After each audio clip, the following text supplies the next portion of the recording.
კიდევ ერთხელ მოგესალმებით, ეთერშია კურიერის ამ საათზე ახალ ამბებს ანუკა ბლუავა გაგაცნობთ.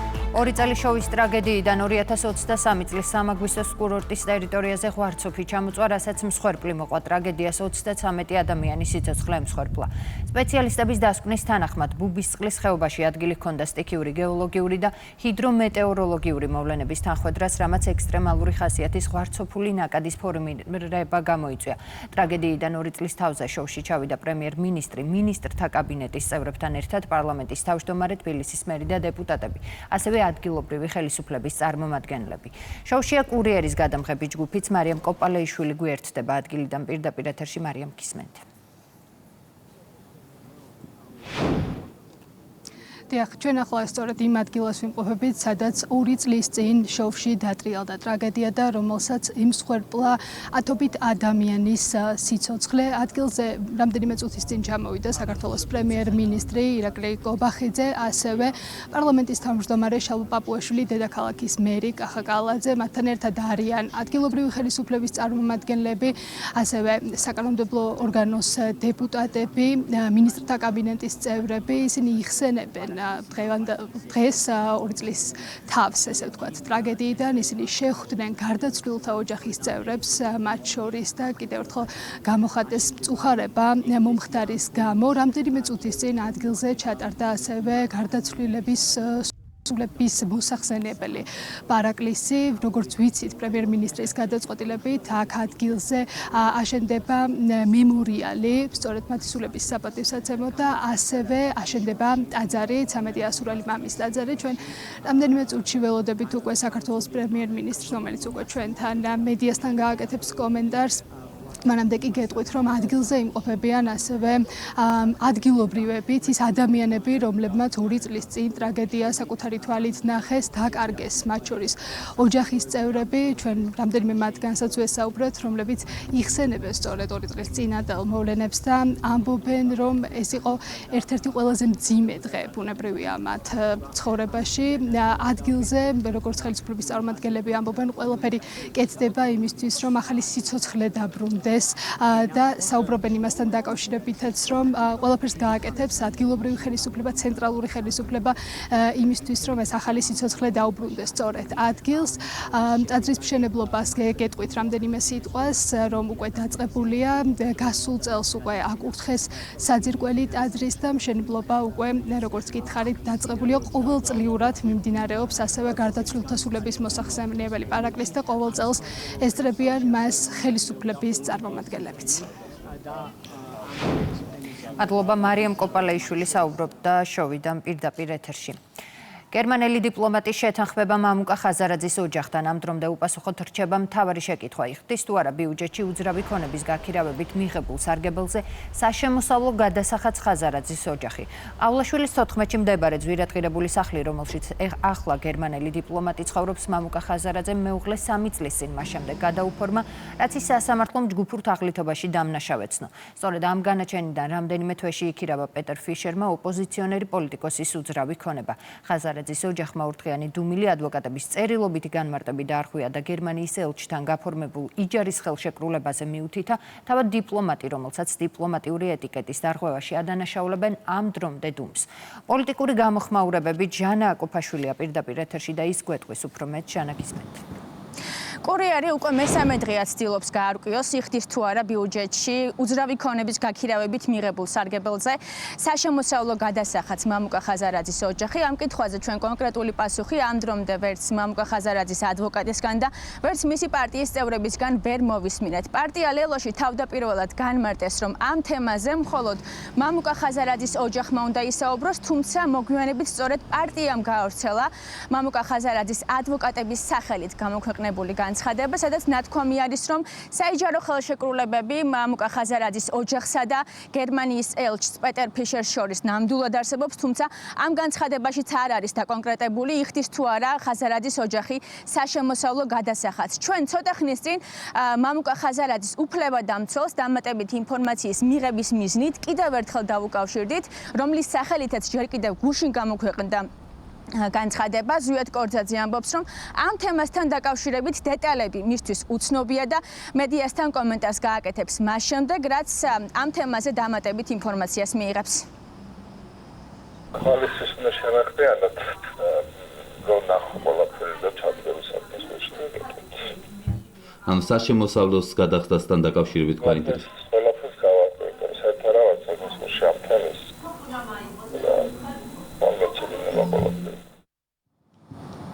პარტია ძლიერ საქართველოში დღეს ამ თემასთან დაკავშირებით საუბარი აღარ ისურვეს, მათ მხოლოდ გუშინ დაადასტურეს, რომ მამუკა ხაზარაძეს და გერმანიის ელჩს შორის ნამდვილად არსებობს კონკრეტული კონტრაქტები და ხელშეკრულება, თუმცა განმარტეს ისიც, რომ ამ ფინანსურ თანამშრომლობაში რაიმე კანონდარღვევა არ იკვეთება. ლელოს მსგავსად მამუკა ხაზარაძეს და პეტერ ფიშერს შორის არსებულ ეკონომიკურ და ფინანსურ თანამშრომლობაში რაიმე უცნაურს და კანონდარღვევას ვერ ხედავს ვერც ნაციონალური მოძრაობა. მე არ წარმოვადგენ ოჯახს, მაგრამ მე შეგვიძლია გითხრათ არსებობს კონტრაქტი, არაფერი დასამალი, არაფერი არასამართლებები იქ არ არის. შეიძლება რომ განსაჯაროს მაშინ ეს უნდა გითხოთ ოჯახს. გერმანიას აქვს საგარეო პოლიტიკა, კაფიოდ ჩამოყალიბებული საგარეო პოლიტიკა და ქირავნობის ხელშეკრულებები არ ახდენს ევროპული კავშირის ერთ-ერთი ყველაზე მნიშვნელოვანი სახელმწიფოს საგარეო პოლიტიკაზე რაიმე არსებით. რაც შეეხება ინტერესთა კონფლიქტს, არავითარი ინტერესთა კონფლიქტი არ არსებობს. ვინ ვის სახში ცხოვრობს? ამაზე იმ სქემის აგება რომ ეს თურმე პოლიტიკური კორუფცია არის აბსოლუტური, რა თქმა უნდა, სიცრუე, იმიტომ რომ ადამიანი ეხა კონკრეტულად სახლები ეკუთვნის პოლიტიკოსებსაც, არ ვიცი, ხილოსნებსაც, არ ვიცი, ბანკირებსაც და ყველა პროფესიის ადამიანს და იმის გამო რომ პოლიტიკოს ეკუთვნის ეს სახლი არ უნდა ქირავდებოდეს, მართლა არ მესმის ლოგიკა. რაც შეეხება მართველი გუნდის პოზიციას სახელმწიფო პარტიაში მამუკა ხაზარაძესა და პეტერ ფიშერს შორის არსებული ფინანსური ხელშეკრულება კონკრეტულ ეჭვებსა და კითხვებს აჩენს სახელმწიფო გუნდში პოლიტიკურ კორუფციაზე საუბრობენ. დღეს ქართული ოცნების ლიდერებმა კიდევ ერთხელ გაამახვილეს ყურადღება იმაზე, რომ პეტერ ფიშერმა დაარღვია დიპლომატიური ეთიკა და მართველი გუნდის ლიდერებმა ასევე გერმანიის საგარეო საქმეთა სამინისტროს მოუწოდეს ამ საკითხის დაინტერესდეს.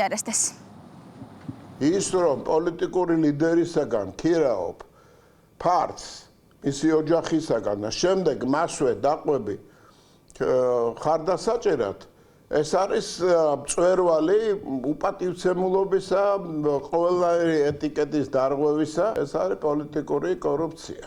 პოლიტიკური კორუფცია ის რომ სარგებლობ გარკვეული შეღავათით, ფართით და შემდეგ ამასთან დაკავშირებით შენ ამას უთანხმებ შენ პოლიტიკურ პოზიციას ამ პირიქით.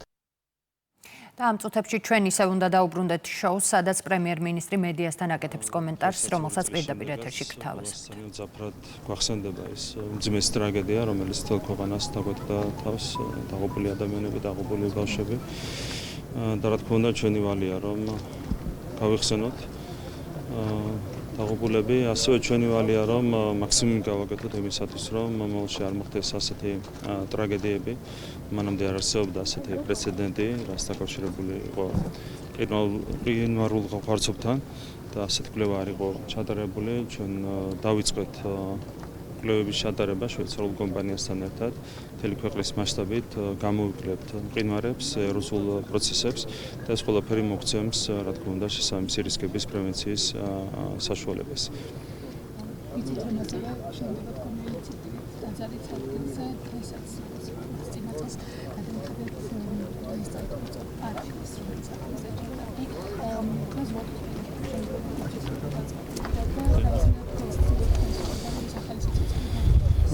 შოუში მოეწყობა მემორიალი, თანახევარში უკვე დასრულდება მოპირკეთების სამუშაოები და ასევე დაიწყება უახლოეს მომავალში ტაძრის მშენებლობა. პროექტი არის უკვე მომზადებული, შემუშავებული, აქედან ერთხელ გავეცანით ამ პროექტს და უახლოეს მომავალში დაიწყება ტაძრის მშენებლობა, რაც ყველასთვის მნიშვნელოვანია, განსაკუთრებით მნიშვნელოვანია, რა თქმა უნდა, დაღუპულთა ოჯახის წევრებისთვის, რომლებიც ძალიან ხშირად ამოდიან აქ ტრაგედიის ადგილზე, მათთვის არის პირველ რიგში მნიშვნელოვანი, თუმცა ყველასთვის მნიშვნელოვანია ის, რომ შოვში აშენდეს ეს ტაძარი, მათ შორის იმისათვის, რომ ჩვენ კიდევ ერთხელ ამითაც მივაგოთ პატივი დაღუპულთა ხსოვნას. ბატონო ირაკლი, სხვა თემაზეც კითხავთ, ხვალდროებითი საგამოძიებო კომისიის დასკვნითი სხდომა გაიმართება, რომელზეც შეაჯამებენ კომისიის მუშაობას და ერთგვარად დასკვნა იქნება მომზადებული, როგორი მოლოდინები გაქვთ თქვენ?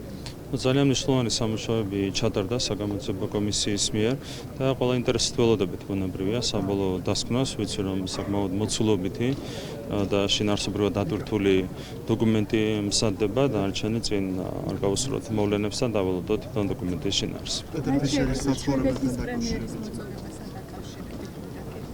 უკრაინას ერთქესიათა ქორწინების დაკანონებას თქოს იმისთვის რომ მოხდეს ევროკავშირში გაწევა.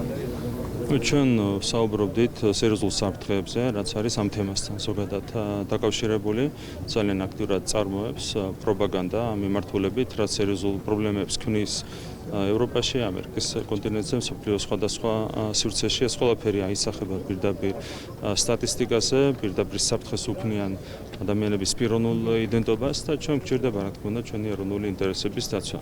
პრემიერ-მინისტრის, შვედეთის პრემიერ-მინისტრის ეს განცხადება შეგვახსენებს იმას, თუ რამდენად დიდია რისკების მასშტაბი და როგორი მოთხოვნები შეიძლება დაგვიყვანონ ჩვენ მომავალში. შესაბამისად, ჩვენ გვჭირდება პრევენციული ზომების მიღება და ერთ-ერთი უმნიშვნელოვანესი პრევენციული ზომა იყო სწორედ ოჯახური ღირებულებებისა და ასოციაციათა დაცვის შესახებ კანონის მიღება, რომელსაც რა თქმა უნდა მაქსიმალურად დავიცავთ. ბატონ პრემიერ, მე უშუალოდ გეკითხებოდით ხაზარაძისა და გერმანიის ელჩის შეთანხმებასთან დაკავშირებით, ამ დრომდე დიპლომატს არ გაუკეთებია ამასთან დაკავშირებით კომენტარი ჩვენი არაერთი მცდელობის მიუხედავად, მაგრამ პარალელურად მმართველი გუნდის წარმომადგენლები ამბობენ, რომ ახლა მნიშვნელოვანია თავად გერმანიის საგარეო საქმეთა სამინისტრო ჩაერთოს ამ საქმეში და გაფიქსირდეს ორი პოზიცია, რომ რაღაცნაირად ეს რუსეთ მოწვევის საკითხი თქვენ გაქვთ თუ არა რეალურად ამის მოლოდინი და გაქვთ თუ არა მოლოდინი, რომ თავად დიპლომატისგანაც მოусმენთ. ნუ ელჩმა უხერხულ მდგომარეობაში ჩაიგდო თავის თავი და უფრო მეტიც მან უხერხულ მდგომარეობაში ჩააგდო საკუთარი სახელმწიფო, საკუთარი სამინისტრო, საგარეო საქმეთა სამინისტრო. მე არ ვიცი, შეიძლება უხერხულობის მასშტაბი კიდევ უფრო დიდი იყოს, ვნახოთ, დაველოდოთ ინფორმაციას ფინანსებთან დაკავშირებით, როგორ ხდებოდა ამ ხარჯების ანაზღაურება, გადასახადების გადახდა და შემდეგ ეს ყველაფერი არის, რა თქმა უნდა, ძალიან საინტერესო, როდესაც ჩვენ კონკრეტული პოლიტიკური პარტიის ლიდერისგან ქირაობ რეზიდენციას და ამის შემდეგ გამოდიხარ ამ პოლიტიკური პარტიის კონკრეტულ მხარდამჭერად, აქ ბუნებრივია კითხვები ერთ-ორად წაფრდება, ну დანარჩენზე საზოგადოება თავად იმსჯელებს. ამავე თემას განვაგრძობ, გამოაქვეყნეს ადვოკატებმა განცხადება, სადაც არ არის ისეთი მნიშვნელოვანი დეტალები მითითებული, როგორც არის მაგალითად ფასი, რა ფასი იხდის ის ქირაში, ან იხდის თუ არა ხაზარაძეს საშემოსავლო გადასახადს, ხომ არ ნიშნავს ეს იმას, რომ მალავენ, რადგან თვითონ ამბობენ ადვოკატები, რომ ამ დეტალებს არ ყვევენ ჯერ კიდევ. ანუ ნოტარიულად დადასტურებული ხელშეკრულება ჩვენი ამ დროი არ გინახავს, მიუხედავად ხაზარაძის ოჯახის ადვოკატების განცხადებისა, ანუ რასთან გვაქვს საქმე ამ შემთხვევაში? ну თავისთავად ეჭვები ძლიერდება, მათ შორის გამომდინარე იქიდან, რომ როგორც ესე გერმანულ სტრუქტურებს ახასიათებთ მოწესრიგებულად სამართლებრივი საკითხების გავლა, ხელშეკრულებების გაფორმება, როდესაც ასეთ პირობებში იმალება ინფორმაცია თანხებთან დაკავშირებით და ამას ემატება პლუს პოლიტიკური სიმპათიები, კონკრეტული პოლიტიკური სიმპათიები, კონკრეტული პოლიტიკური პარტიის მიმართ, ეს ყველაფერი, რა თქმა უნდა, ამძაფრებს კითხვებს ყველაფერთან დაკავშირებით, რაც ეხება ზოგადად ამ თემას, ვნახოთ დანარჩენი დაველოდოთ დამატებით ინფორმაციას. სიტონის არბიტრაჟმა მორიგჯერზე დაადასტურა, რომ ხაზარაძე ჯაფარიძე თაღლითურის სარჩელებით ცდილობდნენ 15%-ის მითვისებას სახელმწიფოს ბიუჯეტიდან. რაზე მიუთითებს ეს ყველაფერი და ალდე, რომელიც ჯაფარიძე ხაზარაძის საკითხებზე ყისიერად რეაგირებდა ხოლმე, ახლა დუმილის რეჟიმშია ისევ. ну ყველაფერი არის დღესავით ნათელი, ამ ადამიანებს სურდათ ხალხის ფული წაიღოთ ბიუჯეტიდან სრულად უსამართლოდ, თუმცა არბიტრაჟმა დაადგინა, საერთაშორისო არბიტრაჟმა დაადგინა საბოლოოდ სიმართლე იმასთან დაკავშირებით, რომ მათ არ ეკუთვნოდათ ხალხისგან ფულის წაღება. ну დანარჩენზე საზოგადოება მსჯელობს და ყველაფერზე მეტყველებს თავისთავად ის ფაქტი, რომ ეს პოლიტიკური პარტია ორნიშნულ შედეგის მიღწევასაც ვერ ახერხებს არჩევნებზე. ეს არის აბსოლუტურად ლოგიკური, ეს ყველაფერი არის მათ შორის ამ პოლიტიკური პარტიის ლიდერების რეპუტაციასთანაც კავშირში. ცირე ჩაკითხვა მეკითხება.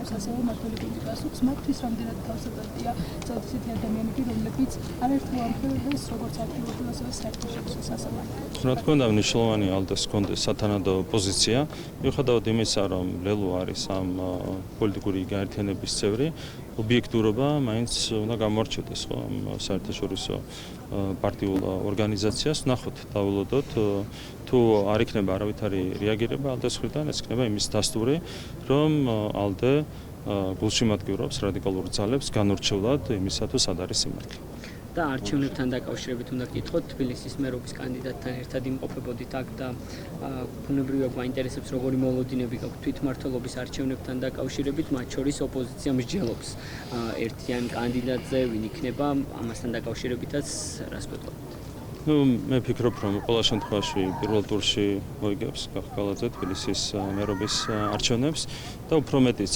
როგორც მიდის ახლა პროცესები მე ფიქრობ რომ 60%-ზე მაღალი შედეგიც არის აბსოლუტურად რეალური გახგალაძისთვის დანარჩენი რა თქმა უნდა გადამწყვეტი იქნება ხალხის ნება თუმცა ყველა კვლევა აჩვენებს იმას რომ ხალხის სიმპათიები არის სწორედ გახგალაძის ხარეს და ზოგადად ოპოზიციის შანსებზეც ну ზოგადად ჩვენი მიზანი იცით რაც არის 64 მუნიციპალიტეტში გვინდა მოვიგოთ როგორც მერის ისე საკრებულოს არჩევნები და ეს არის რეალური მე დარწმუნებულიც ვარ რომ 64 მუნიციპალიტეტში მოვიგებთ როგორც მერის ისე საკრებულოს არჩევნებს დიდი მადლობა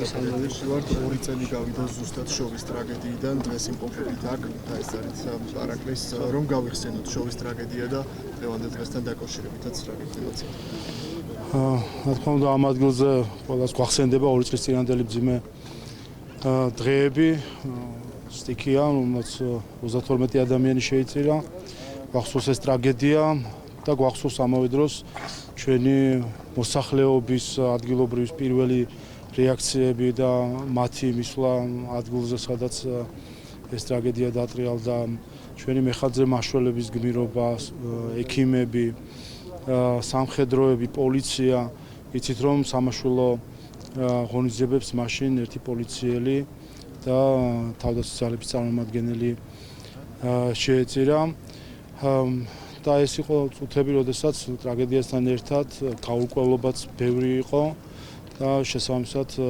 რთული იყო მაშინ ოჯახების და საზოგადოების მდგომარეობაც მთავრობამ მაშინ ყველაფერი გააკეთა იმისთვის რომ ის პირობა რაც მისცა პრემიერ-მინისტრმა ოჯახებს რომლებიც ეძებდნენ თავის ოჯახის წევრებს შესრულებულიყო რომ არ დარჩენილიყო არც ერთი ოჯახი რომელიც ცოცხლად ან გარდაცვლად მაინც ვერ იპოვიდა თავის ოჯახის წევრს და ვერ შეძლებდა მის დატირებას. დღეს აქ მემორიალის მშენებლობის პროცესიც ნახეთ, სექტემბერში მემორიალი გაიხსნება და ასევე დაგეგმილია ტაძრის მშენებლობა, რაც მნიშვნელოვანი არის ოჯახის წევრებისთვის და ასევე აქაური მოსახლეობისთვის, რომ ეს ტრაგედია, ემოციური კავშირი ამ ტრაგედიასთან გქონდეთ.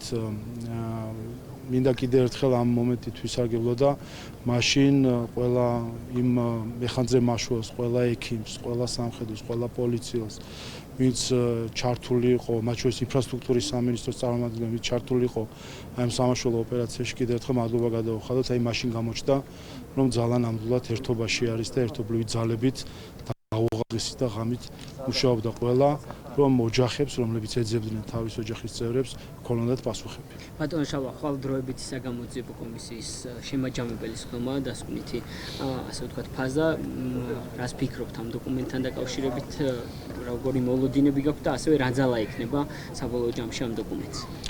მთელი საზოგადოება აკვირდებოდა საგამოძიებო კომისიის მუშაობას, რომელიც ღია საჯარო პირდაპირ ეთერში გადაიცემოდა. ყველამ თავისი ყურით მოისმინა კიდევ ერთხელ ის დანაშაულები, რომელიც სააკაშვილის რეჟიმს აქვს ჩადენილი. ყველამ კიდევ ერთხელ მოისმინა ის დანაშაულები, რომელიც უკვე ოპოზიციაში გადასვლის შემდეგ გააგრძელა ნაციონალურ მოძრაობამ, როგორც იდეოლოგიურმა ფრთამ. ეს ყველაფერი ჩვენ ნახეთ და მოვისმინეთ და ყველა მტკიცებულებებიც გამოჩნდა. ვიცი მე რომ საგამოძიებო კომისია საკმაოდ მოცულობით დოკუმენტს ამზადებს, ასე რომ ველოდებით საბოლოო დოკუმენტს, რომელიც შემდეგ რომელსაც შემდეგ უკვე პარლამენტი პლენარულ სხდომაზე განიხილავს სექტემბერში და სექტემბერში უკვე პარლამენტს ექნება შესაძლებლობა რომ თლიან დოკუმენტს გაეცნოს, იმსჯელოს და შესაბამისი დასკვნები გამოიტანოს. შეიძლება თქვენ ვრცელი სტატუსით უკვე გამოიხმაურეთ მორი წაგებულ დავას საერთაშორისო ხაზარაძის და ჯაფარიძის თქვენ თქვით რომ გარდა იმისა რომ დასტურდა თქვენ ასეთ ალდის ნაწილს ალდი დაინტერესებს რამდენად თავისებურია ესეთი ადამიანები მაგრამ როდესაც ისინი როგორც საქართველოში ასევე საქართველოს ფარგლებს გარეთ უკვე ვინამდე დამკეტეს ესეთი დავას რას გვეტყვით ამ ნაწილთან ხო ხაზარაძის და მისი პარტიის სახით ჩვენ უკვე ყავს საერთაშორისო სერტიფიცირებული თაღლითები ასე რომ ეს არის ის ერთადერთი დასკვნა რაც აი ამ პერიპეტიებს მოყვა ახლა საჭირო არის ამაზე რეაქციები რეაქცია გასაგებია საზოგადოების რაც უნდა იყოს ამაზე რომ ასეთ ადამიანების ადგილი პოლიტიკაში არ არის თაღლითებს რომლებმაც არ იკმარეს ის რომ თავის ქვეყანას აზიანებდნენ თაღლითური სქემებით არ აკმარეს ეს და შემდეგ გადაწყვიტეს რომ რაღაც საერთაშორისო ინსტრუმენტების ჩართვით მილიარდ ნახევარი დოლარი საქართველოს ბიუჯეტის მაშინდელი 15% ხალხის ჯიბიდან ამოიღო და საკუთარ ჯიბეში ჩაედოთ. აი ამას ცდილობდნენ, დამარცხდნენ და ფიქრობენ კიდევ რომ მათი ადგილი არის პოლიტიკაში. რა თქმა უნდა არ არის. ეს ერთი, მეორე, რაც შეეხება ალდეს, რომლის წევრებიც ისინი არიან. რა თქმა უნდა ალდეს შეგახსენებთ რომ ალდე გამოირჩევა იმით რომ რაღაც რადიკალურ ძალებს უჭერს ხოლმე მხარს და იმავე მომენტში გამოენთებია ხოლმე ალდეს სხვადასხვა ხელმძღვანელი, როდესაც საქმე ხაზარაძეს ეხება. სად არიან ახლა? როდესაც მათი პარტნიორი თაღლითობაში არის ქვეყნის შიგნით თუ ქვეყნის გარეთ მხილებული, ეს სად არის მათი მორალური კოდექსი, ასე ვთქვათ, ალდესი, თაღლითების პარტია უნდა ყავდეს წევრად. ან ისინი გამოიტანენ დასკვნას და გარიცხავენ ხაზარაძეს და ჯაფარიძეს და ასეთ ადამიანებს არ გაიკარებენ გვერდზე, ან მაშინ ისინი გამოდის რომ თავის თავზე იღებენ პასუხისმგებლობას იმ თაღლითობაზე, რომელსაც საქართველოს წინააღმდეგ ეწევა ხაზარაძე ჯაფარიძეს. ჯაფარიძის თემა რომ გავაგრძელოთ ისევ, აი მათი ოჯახის ადვოკატების განცხადება გავწერა, სადაც წერია რომ გერმანიის ელჩისთვის ხაზარაძეების ოჯახის საკუთრებაში არსებული ქონების იჯარით გადაცემა მოხდა ყველა შესაბამის წესით დაცვის და არსებობს ნოტარიულად დამოწმებული დადასტურებული ხელშეკრულება, თუმცა აღმოჩნდა რომ სინამდვილეში ამის მტკიცებულება არ არსებობს და არც არავის გამოუქვეყნებია ქონიაზე დრასთან გვაქვს. ხაზარაძე ჯაფარიძის ადვოკატები იმასაც ამბობდნენ რომ ალნაკლისთვის ყველაფერი გააკეთეს და თურმე ქართულ ხალხს მათი ვალი ქონდა, მაგრამ მოიარეს მთელი სამყაროს სასამართლოები და ყველგან დამარცხდნენ. ახლა მაგათონ სიტყვაზე არენდობა ადამიანი ეს უკვე ფაქტია. მით უმეტეს თუ რომ როგორც გავეცანი ახლა ერთი ადვოკატი უარყოფს მე არ ვიყავიო, მეორე ადვოკატი არ იძებნება, ანუ ზოგადად გაურკვეველია საერთოდ ვინ არიან ეს ოჯახის ადვოკატები. მარტივი არის საკითხი. საქმე ეხება პოლიტიკურად აქტიურ პირებს. ეს საერთაშორისო ტერმინი არის ადამიანების, რომლებიც ჩართული არიან პოლიტიკაში და მათ მიმართ არსებობს განსაკუთრებული ასე ვთქვათ დამოკიდებულება სახელშეკრულებულ ურთიერთობაში შესვლისას. ასე რომ როგორც ხაზარაძე, ისევე გერმანიის ელჩი ორივე არიან პოლიტიკურად აქტიური პირები, ამიტომ საზოგადოებას აქვს სრული უფლება იცოდეს ყველა დეტალი ამ გარიგებისა, როდესაც უცხო ქვეყნის ელჩი, რომელიც ვხედავთ რომ მისი საქმიანობით გამოირჩევა ოპოზიციის კომაგობით და მხარდაჭერით, ეს ელჩი, როდესაც საკუთარ ბინას, სადაც ის პირადად ცხოვრობს, სახლს ქირაობს, თაღლითობისთვის მჯავრდებული ადამიანისგან იმ მომენტში, როდესაც მან იქირავა როგორც ადვოკატებმა განაცხადეს, იმ მომენტში ხაზარაძე უკვე მჯავრდებული იყო თაღლითობისთვის, იმ მომენტში ხაზარაძეს უკვე დატოვებული ჰქონდა პარლამენტის მანდატი, წინამორბედის პარლამენტში, ანუ ადამიანი იყო თაღლითი, რადიკალი. როდესაც ასეთ ადამიანთან დებ ხელშეკრულებას, რა თქმა უნდა არის სრული პასუხისმგებლობა მათი, რომ აქ მაინც გამოიჩიან გამჭვირვალობა, გავიგე რომ გრანტების და ფულს არასაჯაროებენ და გვიმალავენ, მაგრამ გაასაჯაროეთ თავისივე ხელშეკრულებები და გვაჩვენონ რასთან აქვს საქმე. ხომ არ იყო აქ რაღაც უპირატესი მდგომარეობის შექმნა, მათ შორის კითხვები ისმის და ვერ გასცეს პასუხს, მარტივი კითხვა არის, გადასახადებს იხდიდა თუ არა ამ გარიგებიდან. უმარტივეს კითხვები, რომელზეც შეიძლება მარტივი პასუხების გაცემა, მაგრამ როდესაც ბუნდოვანია ამაზე პასუხები, რა თქმა უნდა, აქ ეჭვები არსებობს. მის ადვოკატებისგან თქვენ პასუხს არც ელოდით, მაგრამ რას ელოდებით გერმანული მხარისგან? თქვენ თანაგუნდელები ამბობენ, რომ ახლა გერმანიის საგარეო ცნობიერების დაკავშირებით უნდა გააკეთოს მკაფიო განმარტება, რომ ეს პროფესიონალს საკითხს ნათელი ბოეთინოს და რეალურად გამიგოთ ნახება. მე გეტყვით ერთ ამას, წლების განმავლობაში მუშაობდი გერმანიის მთავრობის პროგრამაში. ჩვენ თავდაპირველად შეზღუდული, შემდეგ საერთოდ აკრძალული ქონდა პოლიტიკურად აქტიური პირებთან ხელშეკრულების დადება. ვინაიდან ამ დროს არის საჭირო სპეციფიური რისკების გადამოწმება, მათ შორის ფულის გათეთრების მიმართულებით, კორუფციის მიმართულებით, ქონების თუ თანხის წარმოშობის გადამოწმების მიმართულებით. ამიტომ ჩვენ საერთოდ ინსტრუქცია ქონდა, რომ აკრძალული ქონდა პოლიტიკურად აქტიური პირებთან და პოლიტიკასთან დაკავშირებულ პირებთან ხელშეკრულებების დადება. არ ვიცი ახლა აქ რა შემთხვევასთან გვაქვს საქმე, როდესაც გერმანიის ელჩი ქირავნობის ხელშეკრულებას, რომელიც ჯერ კიდევ არ გვინახავს, დებს არა თუ პოლიტიკასთან ახლო მყოფ ადამიანთან, არა თუ რაღაც პოლიტიკაში ჩართულ ადამიანთან ხელშეკრულებას დებს ექსტრემისტ რადიკალ პოლიტიკოსთან. ყველანაირი განსაზღვრებით, აი გერმანული დეფინიცია რო ავიღოთ, გერმანული დეფინიციით მამუკა ხაზარაძე იმ მომენტშივე, როდესაც ხელშეკრულებას დებდა, იმ მომენტში იყო ადამიანი, რომელმაც მანდატები დახია, თავისი მანდატი დახია და გავიდა პარლამენტიდან.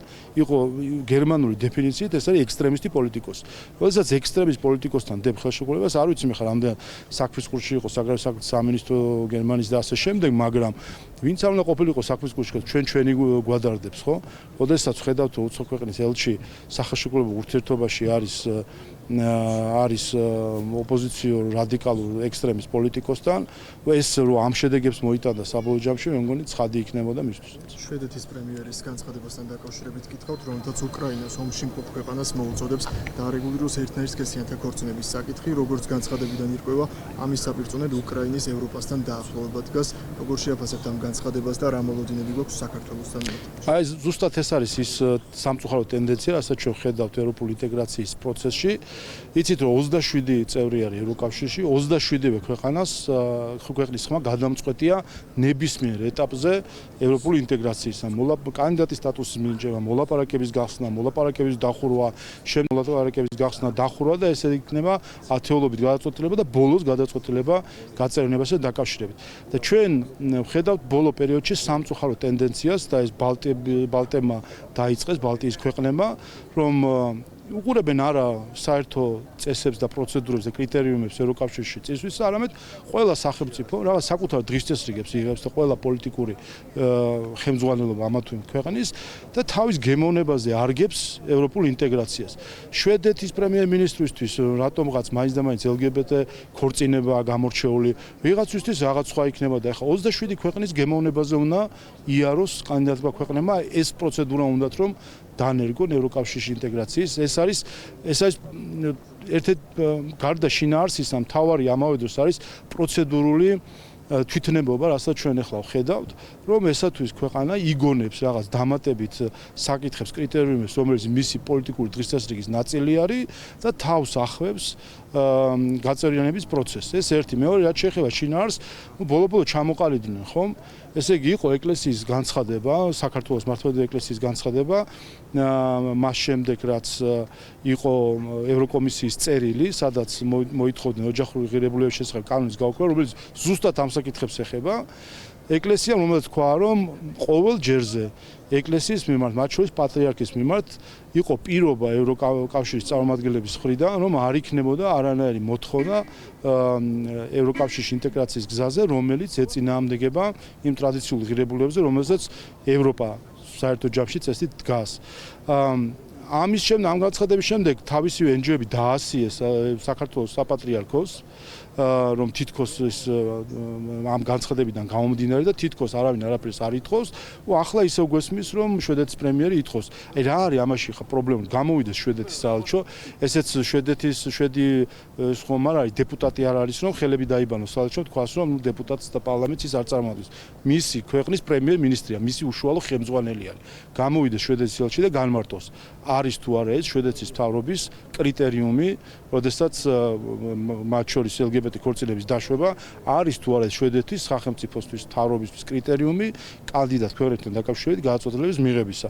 რატომ ემალებიან ამ პასუხებს ახლა ბოლო-ბოლო როდემდე უნდა ეთამაშონ ეს დამალობანვა ქართულ ხალხს, რომ ერთის ხომ ასეთ შემოვლითი გზებით, ნახევარ სიტყვებით, ნახევარ წინადადებებით და წერილებით შემოგვაპარონ საკითხები, რომელიც ამბობს მთელი საზოგადოება რომ არის მიუღებელი და საჯაროდ როცა ამაზე პასუხს თხოვენ, იქ ხელები ასავსაო რომ არავინ არაფერს არ ითხოვს. ბოლო-ბოლო ეყოთ ამ ევროპელ ბიუროკრატებსაც ეყოთ სითამამე გამოვიდნენ თქვან ითხოვენ თუ არ ითხოვენ, უნდა აუყვეთ ამ მოწოდებებს თუ არ უნდა აუყვეთ. მარტივი საკითხია ხომ და ამ მარტივ საკითხსაც გაურბიან. ამ თემაზე ცირე ჩაკითხვა მექნება, რომ თქვენ ამბობთ და მართალი გუნდის მოწოდება თქვენ ებრძვით პროპაგანდას რეალურად და გვახსოვს პირადად თქვენი ინსტიტუტის მათ შორის რეგიონებში, სადაც აცნობთ საზოგადოებას რა იყო თუნდაც იმ კანონის არსი, რაც გვინდა იყო პარლამენტმა, მაგრამ პარალელურად ოპოზიციისგან ვისმენთ, რომ ეს საფრთხე რეალური არ არის, არავინ არ აძალებს და მეტყველეს ეს არის რაღაცა გამოგონილი საფრთხე და გამოგონილი პრობლემებთან ბრძოლა. რატო ვისმენთ ოპოზიციისგან მსგავს ნარატივს, როდესაც უკვე პირდაპირ მოწოდებს ხედავთ სხვა ქვეყნებთან? უბრალოდ ყოველისა კიდევ ერთხელ უნდა გაიბიჯოს ერთმანეთისგან. ერთის ხომ უმცირესობების უფლებების დაცვა და აქ იგულისხმება მათ შორის სექსუალური უმცირესობები და მათი უფლებები დაცულია საქართველოს კონსტიტუციით და კანონმდებლობით და ამას საერთოდ არ ეხება ეს კანონმდებლობა და მეორე საკითხი არის პროპაგანდა.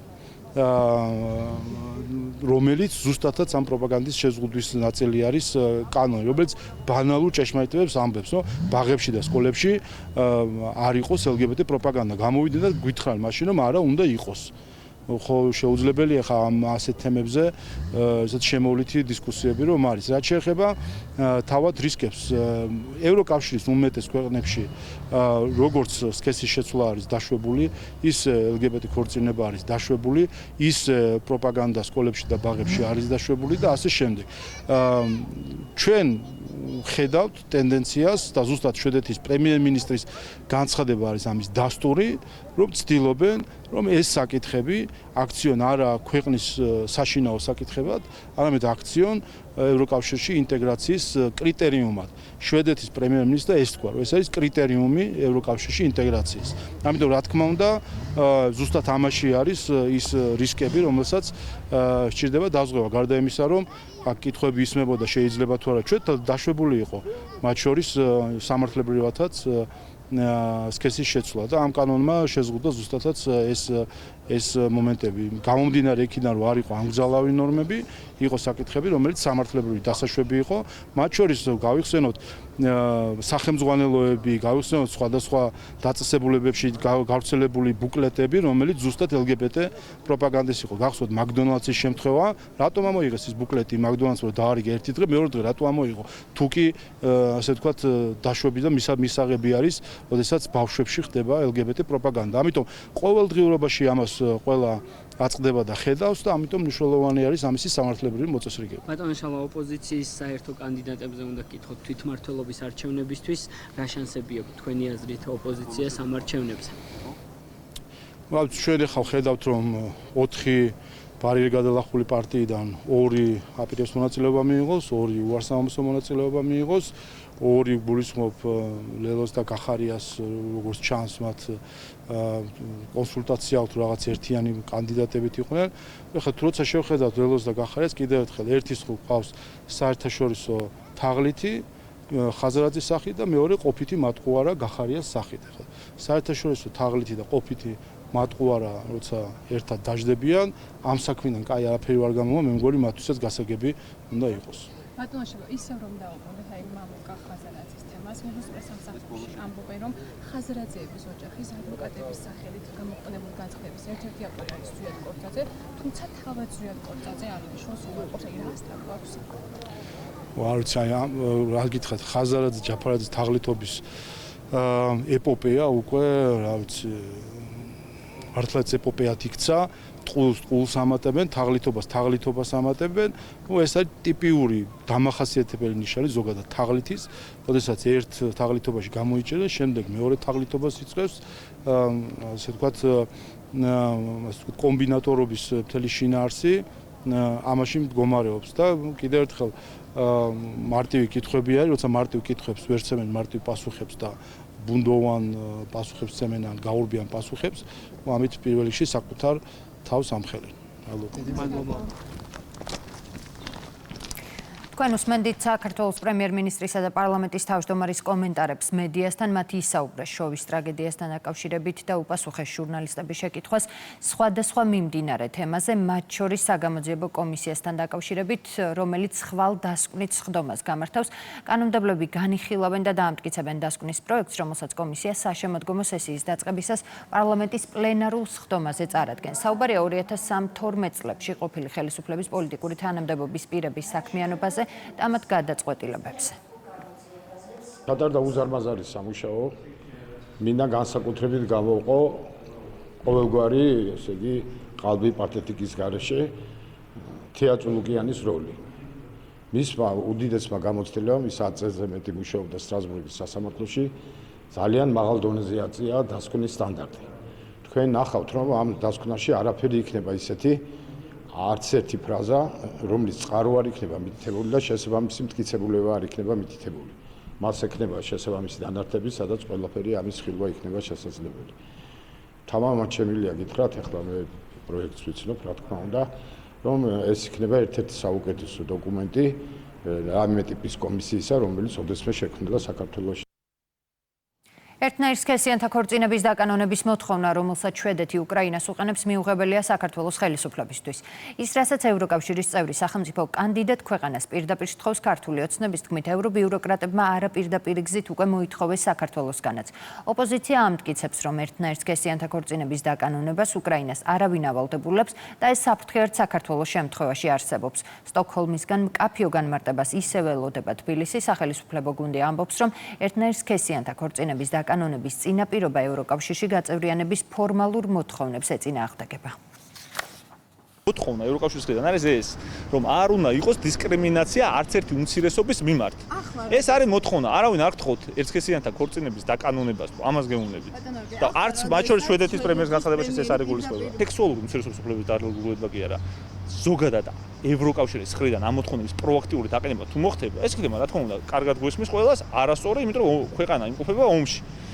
პროაქტიურად ამ საკითხზე აქცენტის გაკეთება ეხლა არ მოხდება. ამას ღრმად მწავს მე, იმიტომ რომ კიდევ ერთხელ ვუმეორ, რაც არ უნდა კონკრეტული განცხადებები გაკეთდეს, ყველა ტიპის პრობლემა კორუფციასთან მიმართებაში, უმცირესობებთან დაკავშირებით იქნება აქტუალური მაშინ, როდესაც ომის ფაზა მორჩება უკრაინაში. მიზანშეწონილი არის ზოგადად ჩემის ღრმა რწმენით მთელ მსოფლიოში და ჩვენს ქვეყანაშიც თავისუფლება, თავისუფალი სიტყვა და თავისუფალი ფიქრი და დამოკიდებულება ყველასა და ყველაფრის მიმართ. სხვა იმის მიღმა არის, რომელიც უკვე კონკრეტულად იმ სახელმწიფოს, იმ ქვეყნის გადასაწყვეტია. ჯგუფს ადამიანებისას დააჯერონ ის სიყალბე, რაზეც საუბრობენ. ხო, მეტი ბერკეტი არ დარჩათ და აი ეს ბერკეტი დარჩათ მხოლოდ იმისათვის, რომ გააშაონ ევროპა 2017 წელს კონსტიტუციაშიც კი შევიტანეთ შესწორება და დავაკონკრეტეთ რა არის ქორწინება. რომ ეს არის ქალისა და კაცის ერთობა. მაშინ გახსოვთ ეგრეთ წოდებული ჩვენი ოპოზიციის სინამდვილეში ულტრარადიკალური ოპოზიციის ნარატივები. ისინი ამბობდნენ, რომ ეს გამოგონული თემებია. არავინ არავის არაფერს არ ათხოვს. ამათმა თავისი პოლიტიკური რაღაც ისეთი ბენეფიტების მიღების მიზნით მოიგონეს ეს თემა. qalbi აღმოჩნდა ერთ-ერთ პირობად ერს, რომელსაც აქვს 100,000-ობის მსხვერპლი გაღებული ევროპის საფრთხეებისთვის. ხო თვითონ ვიამბობენ, რომ ჩვენს მაგივრად იბძიან და ჩვენს გამოიბძიან. რომელსაც უზარმაზარი გრევა განიცადა, უზარმაზარი. მილიონობით ლტოლობილი ყავს. იმას შეიძლება დამატებით ეს პირობა წაუყენო? ამოვიდეს ყველამ და თუ არიან ასეთი ვაჟკაცები და პირდაპირები და თავის ღირებულებების დამცველები, თქვან რომ არ ვეთანხმებით ხელისუფლებას, ჩვენ მომხრევად კონსტიტუციაში შევიდეს ცვლილება და ერთსქესიანთა ქორწინება დაკანონდეს კონსტიტუციურად. თქვან რატო ვერ ეუბნებიან საქართველოს მოსახლეობას ამას? იმიტომ რომ ატყუებენ, ეუბნებიან რომ ეს პრობლემა არ არსებობს. აგერ დამტკიცდა რომ არსებობს. ეს განცხადება არა თუ მისაღები არ არის, არამედ სამარცხვინოა კონკრეტული ქვეყნისათვის და მე ვფიქრობ განცხადებას უნდა გააკეთონ ამასთან დაკავშირებით ევრობიუროკრატიის გარკვეულ დონეზე მაინც. რომ გადაიფაროს ეს სირცხველი, რაც წარმოაჩინა შვედეთის პრემიერ-მინისტრის განცხადება. ამ პრემიერ-მინისტრი არის ამოვარდნილი ყოველგვარი პოლიტიკური ეთიკის ნორმებიდან, ან და ევროკავშირის გადაწყვეტილი აქვს, რომ უკრაინას გარკვეული მახე დაუგოს და მისგან დისტანცირება მოახდინოს. პრემიერ-მინისტრი ირაკლი კობახიძე საზღვარგარეთ მცხოვრები ქართული დიასპორის წარმომადგენელ ახალგაზრდებს შეხვდა, რომლებიც საქართველოს მთავრობის ფინანსური მხარდაჭერით შაურის ახალგაზრდულ ბანაკში ისვენებენ. მთავრობის მეთაური ახალგაზრდებს მშვიდობის შენარჩუნების, ეკონომიკის განვითარებისა და განათლების სისტემის რეფორმირების კუთხით საქართველოს ხელისუფლების მიერ გადადგმულ ნაბიჯებსა და სამომავლო გეგმებზე ესაუბრა. ბანაკის მონაწილეებს სიტყვით მიმართეს საგარეო საქმეთა და განათლების მინისტრებმა, ასევე პარლამენტის დიასპორის კომიტეტის თავმჯდომარემ. შეხვედრა კითხვა-პასუხის რეჟიმში წარიმართა შაურის ბანაკი გერმანიიდან, ესპანეთიდან, ავსტრიიდან, თურქეთიდან და კანადიდან ჩამოსულ ქართულ დიასპორის ახალგაზრდა წარმომადგენლებს. მას პინძლობს ხუთდღიანი საბანაკე პროგრამის განმავლობაში ახალგაზრდებს შესაძლებლობა აქვთ მრავალფეროვან საგანმანათლებლო, სპორტულ და შემეცნებით აქტივობაში ჩაერთონ. მათთვის ტარდება ტრენინგების სხვადასხვა აქტუალურ თემაზე. 2025 წელს შაურის ბანაკი ჯამში 800-მდე ახალგაზრდას უმასპინძლებს. სიმბოლურია, რომ ამ ბანაკში საქართველოს წარმომადგენლები, რომლებიც დიასპორის სახით ცხოვრობენ და მოღვაწეობენ სხვადასხვა ქვეყნებში, სწორედ ამ ოჯახის ახალგაზრდები არიან ჩამოსული. ეს კიდევ ერთხელ ხაზს უსვავს ამ ბანაკის მნიშვნელობას და იმ პოლიტიკურ დამოკიდებულებას, რომელსაც საქართველოს ხელისუფლება ახორციელებს დიასპორასთან მიმართებაში. ჩვენთვის მნიშვნელოვანია იმ კონტაქტების შენარჩუნება, გაძლიერება, გამყარება და საკუთარ ქვეყანასთან და საკუთარ ხალხთან უფრო მეტი ბმის და განცდის შეძენა ახალგაზრდებისთვის, განსაკუთრებით იმ ახალგაზრდებისთვის, რომელთა ნაწილი უცხოეთში დაიბადა და საქართველოს შესახებ ისეთი სიღრმისეული ინფორმაცია არ აქვს. საგარეო საქმეთა სამინისტრო ახორციელებს დიასპორასთან ურთიერთობების პოლიტიკას და ამის ფარგლებში ჩვენ ხელს ვუწყობთ ახალგაზრდების კავშირებს საქართველოსთან, სამშობლოსთან. ჩვენ მასპინძლობთ ახალგაზრდებს სხვადასხვა ქვეყნებიდან ბანაკში, სადაც მათ შესაძლებლობა აქვთ გაიჩინონ მეგობრები, გაეცნონ ქართულ კულტურას და გაატარონ სასიამოვნო დღეები საქართველოში. შაურის ბანაკში ჩამოვედი 2 დღის წინ და ძალიან მომეწონა, ახალი მეგობრები გავიჩინე სხვადასხვა დიასპორიდან. ძალიან სიამოვნებს აქ ყოფნა, ვერთობი ძალიან. ვართ ეხა შაურის ტბის ბანაკში 5 დღით, რომ კარგი მოგონებები დაგვრჩეს, გავიცნოთ ახალი გოგოები, ბიჭები და ჩვენი ქართული უფრო გაძლიერდეს. პოლიციამ ნარკოდანაშაულის ბრალდებით 2 პირი დააკავა. დიდი და განსაკუთრებით დიდი ოდენობით ნარკოტიკული საშუალებების უკანონო შეძენა, შენახვა, უკანონო რეალიზაციის ხელშეწყობისა და ნარკოტიკული საშუალების შემცველი მცენარის უკანონო დათესვა მოყვანის ფაქტებზე დაკავებულებს შორის ერთი რუსეთის მოქალაქეა. სამართალდამცველებმა ბრალდებულების საცხოვრებელი სახლების, ასევე ერთ-ერთი ბრალდებული სარგებლობაში არსებული სასაწყობე ფართის შხრეკის შედეგად ნივთმტკიცება დამოიღეს სხვადასხვა სახის ნარკოტიკული საშუალებები, მათ შორის მეტადონი, გამომშრალი მარიხუანა, ტეტრაჰიდროკანაბინოლის შემცველი მასა და მცენარე კანაფი. პოლიციის მიერ ნივთმტკიცებად ასევე ამოღებულია ნარკოტიკული საშუალებების დათესვა მოყვანისთვის საჭირო მასალები, დანაშაულები 20 წლამდე ან უვადო თავისუფლების აღკვეთას ითვალისწინებს.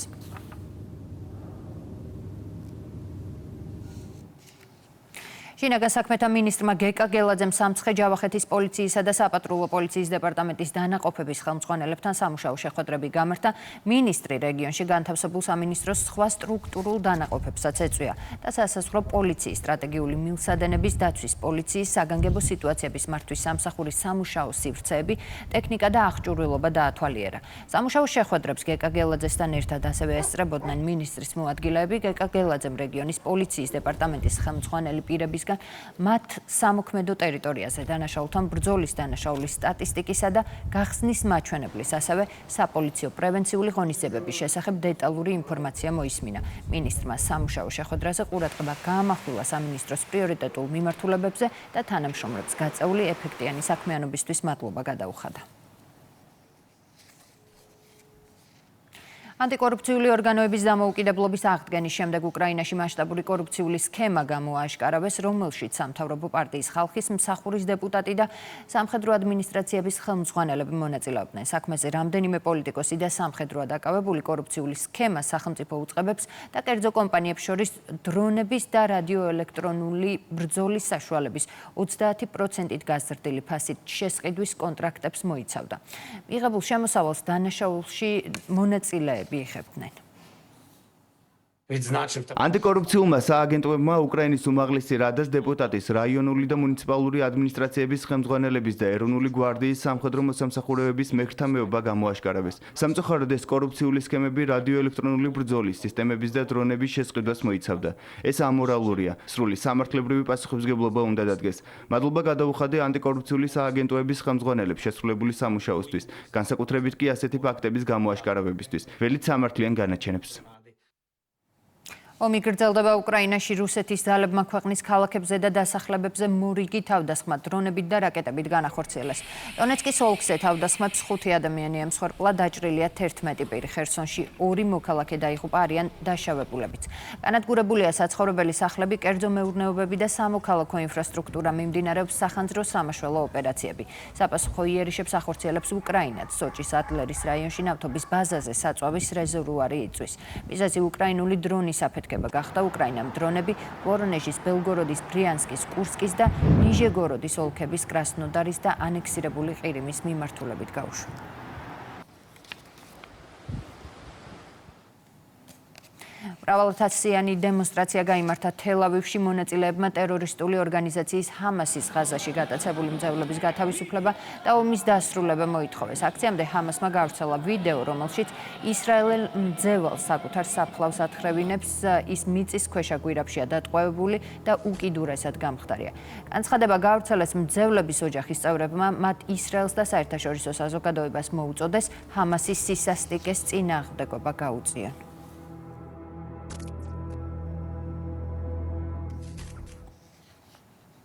ღაზაში ახალი საბრძოლო მოქმედებებს განაგრძობს. ბოლო 24 საათის განმავლობაში კონფლიქტის ზონაში იერიშებს 62 ადამიანი ემსხვერპლა. არიან დაჭრილები. პალესტინურ ანკლავში ჰუმანიტარული კატასტროფა. გუშინ ტერიტორიაზე ჰუმანიტარული დახმარების 36 სატვირთო მანქანა შევიდა, რაც გაეროს შეფასებით საჭირო მაჩვენებელზე 506 სატვირთოზე გაცილებით ნაკლებია. ტერორისტული დაჯგუფება ჰამასი ცეცხლის შეწყვეტაზე უარს ამბობს და აცხადებს, რომ არ განიარაღდება, ვიდრე პალესტინის სახელმწიფო არ შეიქმნება.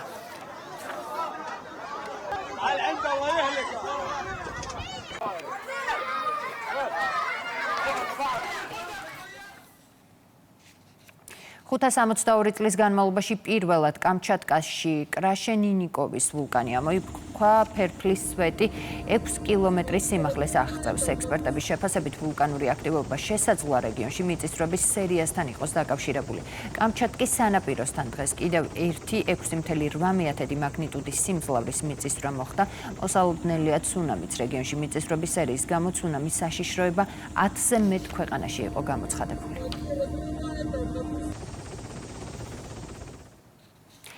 რუსეთის კრასნოდარის მხარეს სტიქიური უბედურების ზონა რეგიონში მდებარე შავი ზღვის სანაპირო ზოლს ტორნადომ გადაუარა. განადგურებულია ტურისტული ინფრასტრუქტურა, ძლიერმა ქარმა, სხვადასხვა რაიონში მოგლიჯა ასწლოვანი ხეები და დააზიანა საცხოვრებელი უბნები. ტუაფსეს რაიონში კი მდინარეები კალაპოტიდან გადმოვიდა, ღვარცოფულმა ნაკადმა წაიღო საავტომობილო გზები და ხიდები.